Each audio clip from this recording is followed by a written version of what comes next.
Can you talk about your, because I think those of you who've listened to both seasons, your voice is a little bit different, I think, in both seasons. In the first one, you really talk to your audience and say, come along with me, we're going to figure this out together, and I don't know where this is going to go, but we're going to do all these things sort of together.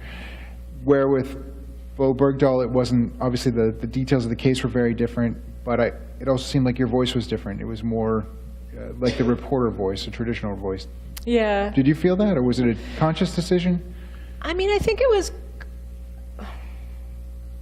wasn't like we set out to say, like, okay, let's make a story where I'll sound different than I did in season 1. It was just dictated by the material, I think. Like, there was no role for me like that would have been genuine. You know what I mean? Like, it's not like, well, did he walk off or didn't he walk off? Like, he walked off. We can all agree he walked off. Now, why he walked off and what are the ramifications and what our collective judgment should be about that decision, that's where the story was to me. And that's murkier. Right. It's a fuzzier thing than like, well, did he kill this girl or didn't he? And if he didn't, then who did? Or if he's lying, why is he lying? Or who's lying? Those are very like up or down kind of things. And so I think it just would have been fake and weird, I think, if I had somehow been like girl sleuth on the Bo Bergdahl, so like, what is that? Like, I just think it wouldn't have made any sense. But it's not like we tried it and it didn't work. It just, it never occurred to us, I think. Okay. So I'm going to turn this over to you in a moment. I have one more question, but get ready, have your questions prepared.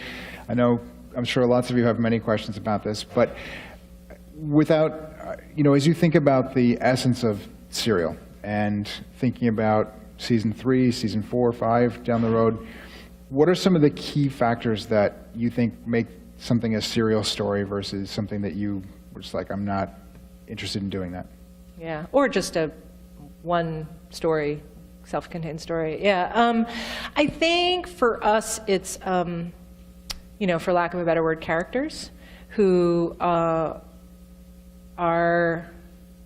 compelling and can tell stories. I mean, if you listen to Adnan talk, he talks in anecdotes, basically, like almost all the time. And you're like, yes, like it's great. He's a really good talker. Not as a very good talker. So you do need, I mean, it sounds sort of crass, but you need that for radio. I mean, you just do. Or else it's just going to sound like a talking heads kind of thing. So you need people who can tell stories, who are reflective about their own experience, who are interested in making something of it rather than just being like, oh. Yeah. So you need at least one or two characters like that who can take you through the story. I mean, but the main thing we need, I think, as like for the Serial team, is like we need a story where there's enough going on and we're confused enough on various levels to stay with it. Like there's enough to find out about it. Right.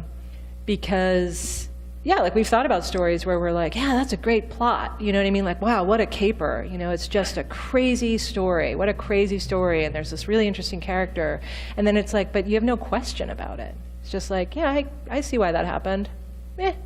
I got it. Do you know what I mean? Like, that's not a Serial. To me, right. Like, that's not to me, it's just not, you're not going to want to spend a year and a half or a year or whatever investigating every detail. And because it's not, yeah, there's nothing to find out. Right. So I feel like for me, it's whether we have enough questions going in to sustain us over time. You really, really, really have to love the material to do it. You're sort of like waiting for that lightning strike then to say, okay, this is the story. This is what we're going to do. I know. Is that it? Yeah? I don't know. No, I feel like I'm really bad at finding stories, honestly. It's like a big weakness of mine. Really? Yeah, I'm very lazy. Okay. I just like sit around and hope someone like pitches me something. And like, okay. Oh, that's great. That is not for you students. Do not follow my lead. It's not how it works. Yeah, you're supposed to be like hungry and making phone calls. No, I do. But